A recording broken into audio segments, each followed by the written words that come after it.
Hey there, and welcome. So, what if I told you that a book written over 1400 years ago might contain descriptions of scientific ideas that we've only just recently proven with modern tech? Today, we're going to dive into an article that makes that exact claim. I mean, it's a pretty big question, right? Could a sacred text from the 7th century really describe the universe in ways we've only just figured out? It's a bold idea, for sure. So let's take a look at the specific examples the author lays out. So our guide for this exploration is an article by Nisma Zafar over at Sonan Designs. And what we're going to do is break down the 10 key examples that the author uses to connect these ancient verses with modern scientific discoveries. All right, first up, we're heading out into the vastness of space. The article kicks things off by looking at the cosmos, digging into some claims about the universe itself and even our own sun. Okay, so get this. The article starts by pointing out this huge gap in time.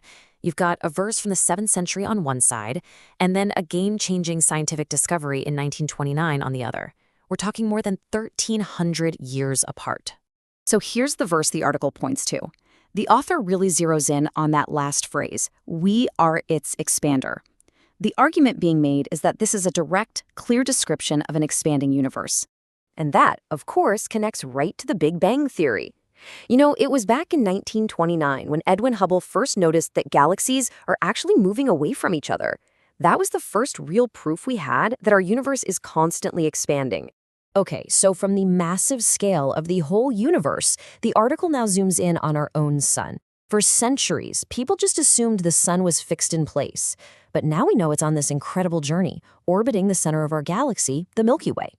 So how does the article connect this? Well, it points to this other verse. The author highlights the phrase, runs on course, arguing that this describes an object that's moving along a set path, a concept that completely goes against that old idea of a stationary sun. And to put that movement into perspective for you, modern science has clocked the sun's average speed at a mind-boggling 828,000 kilometers per hour. This, the article says, really drives home that idea of something running on course at an unbelievable speed. From the cosmos, the article brings us right back home to Earth. Now we're going to look at the hidden systems that shape our world, from what's happening deep underground to the clouds way up in the sky. The article really hones in on that description of mountains as stakes. You see, geologists now know that mountains aren't just big piles of rock on the surface. They have these incredibly deep roots that go down into the Earth's crust, kind of like anchors stabilizing the tectonic plates, just like a stake holds down a tent. Okay, this next one is really interesting. The article looks at a verse that describes a barrier between two seas that stops them from mixing. I mean, that sounds impossible, right? So what's the scientific connection the author is making here? Well, there's actually a modern scientific term for this. It's called a halocline. Just picture where a freshwater river flows into the salty ocean. They don't just instantly mix. Because they have different densities, they form this clear boundary, almost like an invisible wall between them. The article suggests this is the barrier being described. So what about rain? How does that work?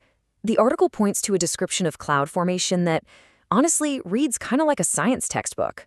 First, winds push the clouds. Then they join together and stack up. And finally, rain comes out from inside them. That sequence is a perfect match for how meteorologists today understand rain formation. Now, for its final section, the article shifts from the planetary to the personal. We're going to look at the very blueprint of life itself, human biology and what makes us who we are. And here we are again, looking at another one of those huge timelines. The article points to descriptions of embryology from the 7th century, descriptions that were literally impossible to confirm until we invented powerful microscopes in the 20th century. Before that technology, those first stages of life were a total mystery. So here's part of the verse the article cites, and it uses these really specific terms. A sperm drop turns into a clinging clot, which then becomes a lump. After that, bones form, and then, finally, those bones get covered with flesh. The main takeaway here, according to the article, isn't just the descriptions themselves, it's the sequence.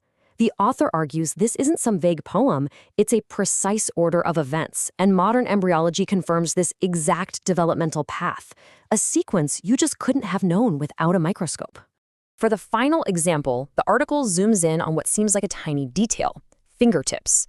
And you kind of have to ask, why mention fingertips specifically? Well, the connection the article makes is to the 19th century discovery that our fingerprints are completely unique. They're a biological signature for every single person. So what's the bottom line here? What's the article's big conclusion? It basically argues that these examples show that this ancient text contains scientific knowledge that was way, way ahead of its time. And the author's whole point is to encourage people to observe the world around them and to keep searching for knowledge. So in the end, the article leaves us with one last, pretty big question to think about. If our understanding of science is always changing and growing, what discoveries in the future might unlock even more new meanings in ancient texts? It's definitely something to think about. Thanks for joining me.